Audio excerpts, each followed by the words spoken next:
It's time for the Southern Mallee Giants report, and we've got Sammy White to be with us. G'day, Sammy. How are you? Yeah, going well, thanks, Flowman. Good. Now, what are you doing right now out there on the farm? They tell me that there's like air seeding modifications going on. I thought the season was already planted. What's going on out there, Sammy? Yeah, we're killing some time, Flowman. We're putting putting a lift kit on our air seeder. It's raising the bar up about 200 mil to help us sow through stubble next year a bit better. Okay, so does that mean you have to raise the length of the tines and the tubes and all that? Do you have to actually increase the size? Yeah, so we have to extend all them. It comes in a bit of a kit. So with no instructions, so plenty of head scratching, Flowman. like on the weekend on the footy field, maybe raising the bar afterwards at the Hopetoun Community Hotel too. A pretty good night had by all at the Hopetoun Community. Yeah, it was a good function. A lot of people turned up, and everyone had a good night. So I think the public was happy, and all the supporters and that were happy as well. So no complaints. So, Sammy, the question was put to me that Sammy White's never raised the bar at the Hopetoun. Not put the money on the counter for the other boys, though. Oh, I don't know where you're getting your word from there. Maybe you're getting me and Coleman muddled up. Nicely said. Let's go to football. Your blokes did raise the bar for the very important match at your home deck. And I want to talk about the Hopetoun Fortress, because people come to Hopetoun and very few opposition squads leave Hopetoun happy. Your blokes have turned that into a mighty fortress, the Hopetoun Oval, and she's become a big win over Dimmy. Yeah, exactly right, Flowman. We pride ourselves on playing well at our home grounds, and obviously we've played quite well at Hopetoun this year, which is good to see. And it's obviously a tough day against Dimmy, but we seem to be able to put together 4 quarters and got the job done. Really did.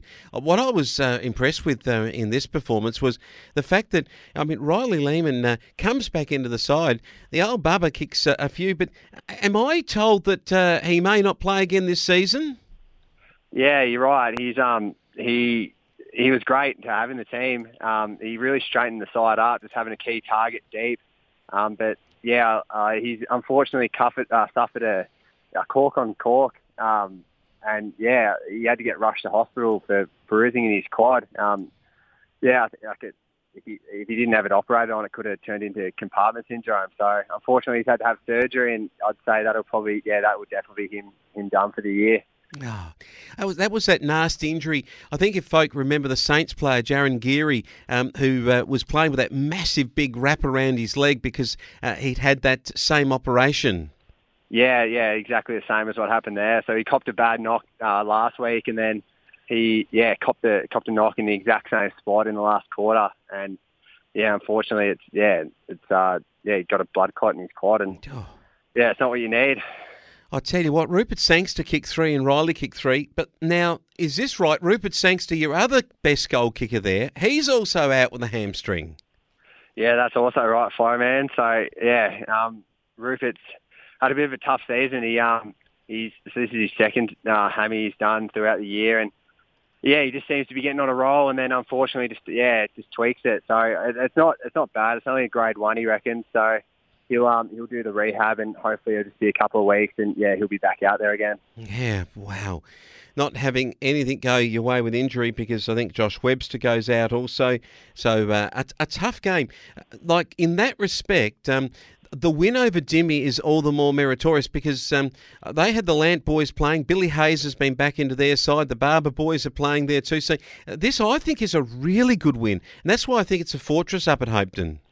Yeah, exactly right. No, I can't express how important it was for our season, just for the ladder position, because obviously Dimmy and Giants were both fighting for third position, and that win against them has obviously put us up a game in front of them now. So, it really helps to secure that third spot if everything goes right for the rest of the season. Best players against Imbula were Coleman, Shack, Lou White. Do you when your brother gets in the best players, is it like sort of you're pretty proud of your brother, or is it sort of like you two have a bit of a competition as to who gets best player more often? Oh, he's about due for one, Flowman. I think that's his first suspension this year, so that time he pulled his finger out. Good one. Angus McSwain, Liam Nelson. We had Makicha Rotamua Onus and Tyler Lehman playing some good senior footy again back into the senior side with some injuries out of the side. I note as we go to the reserves, the reserves have had a tough year. If they had their full team, if the seniors had their full list on the park each week, I think the reserves would be having a lot better season than they have. But unfortunately, that hasn't been the case. They've sort of had to, struggle for numbers. And, and unfortunately, it's been a tough year for them. It has. They kicked 5 goals against Dimboola 19-8. Dimboola are 7th and you're 9th, so there wasn't a lot between the sides on the table in positions, but they absolutely gave it to you after quarter time, and a good win from them. Hudson McCredden, Jaden Cook, Caden Petchel, Cody Frankel, Cooper Morrison, Matty Brown. So amongst those best players, a lot of your really young 18 to 22-year-old players. Yeah, that's it, man. So Jaden Cook rocked all day, and Hutto McCredden was battled hard in the midfield as well as the other like Caden Petchel and as well. So the younger fellas are stepping up. They're trying their best. They did have a couple of really good plays throughout the game where they went end to end and transitioned it through those younger players with their leg speed. But unfortunately, it's just sort of the Dimboola just had a few more bigger bodies around the ground, and were able to sort of pick us apart at stages as well. Yeah, they certainly did. They had 4 players who kicked 4 goals in Leith, McClay, Seckham and Williamson. Big Turnbull for you kicked 2 goals, and Taylor Donnan, Cody Frankel and Lucas Puckle were the single goal scorers. As we go down, though, this is the game where it really mattered on the day, because the boys came out from the Southern Mallee Giants and kicked 8-16, 64 to Dimmy, 6 points. And that was a massive win by the boys, and that puts them right in with a chance because they're 5th place on the ladder. That's it, man. Yeah, absolute cracking game. The boys playing some really good football at the moment, and that showed on the scoreboard. So, huge week coming up this week against Ararat.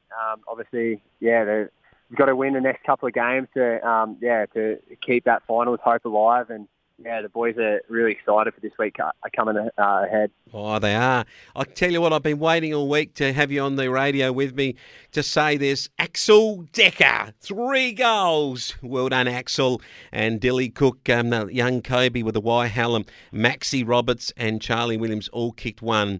Best players, Maxie Roberts, Charlie Williams, Spencer Williams, Jackson Brown, Axel Decker and Dylan Cook. What a starring lineup they were, and they're going to have to continue that against Ararat this week. We'll have a look at that in a moment. But we've been trying to get a senior player there, or 2 senior players there each week to run water for the boys, and I think that also sort of gets their spirits up as well. I love it when the senior boys get around and help them out too. Yeah, it's a great encouragement for them. Okay, moment of truth for the 14s is this week. You mentioned it, Ararat, Southern Mallee Giants, Alexander Oval, Giants in 5th place, Ararat 6th. There's half a game between them. Percentage favours the Giants, Ararat 83, Giants 88, but the half a game will mean that the drawn game is unlikely that it's either Ararat or Southern Mallee Giants gets 5th place on the ladder. It starts this week. Can they beat Ararat? Absolutely, they can, man. If they keep going the way they are, and there's no reason why they can't. So I'm going to get there early and watch them, and hopefully the boys can get over the line. And obviously, a lot of them wouldn't have played finals before, man. So I reckon that they can win this game. The reserve grade, well, I'm just going to make a call here. I don't think they can win.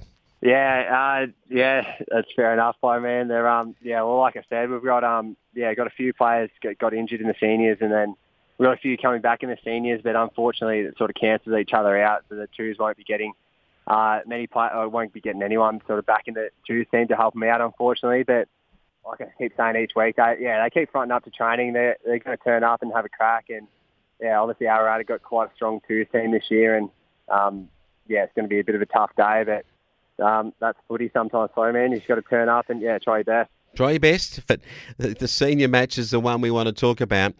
Like, you've got the Jake Garvey and Jacko Fisher, Luke Marnie and Dylan Marshman all available. They come in for the injured players in Webster, Rupert Sangster, Riley Lehman and so forth. So, Can you beat this top side at their home deck? Or is this the game that the Q's half in the rack? No, not at all, Flo, man. This is a huge game. Obviously, each team wants to continue to build momentum leading up to the finals, and the Ararat obviously been in great form throughout the season. They play quite well on their big ground at home. So we're definitely going to be up against it, but that's no reason why we can't definitely push them right until the end of the fourth quarter. And if our cards fall our way, there's no reason why we can't beat them, that's for sure. At Beulah earlier in the season, they beat you 14-11 to 9-10. So I reckon it's going to be Ararat in that game. Now, any functions coming up that you need to tell me about? No, nothing this week, Flowman. In the next week, I think it's the Torquay boys are putting on a night at Beulah. And the Beulah boys have there's a few Beulah Premiership reunions on the following week. So I think it's a 2003 Senior Premiership and 2013 Beulah Reserves Premiership. Yeah, besides that, this week it'll be pretty quiet. That's when the Nil boys come visiting on the 5th of August at Beulah Memorial Park. That'll be a big show with the Premiership reunions there for those old Beulah Blue boys. And looking forward to having you back to talk about all of the action from the Ararat match. And the big one for the kids, get there early down to Ararat. It's a long road trip, but make it so that you can support the kids in the big match against Ararat for 5th place on the ladder. And Sammy White, you're raising the bar here, Sammy, with the reports. So we look forward to you being back next week. Cheers, man.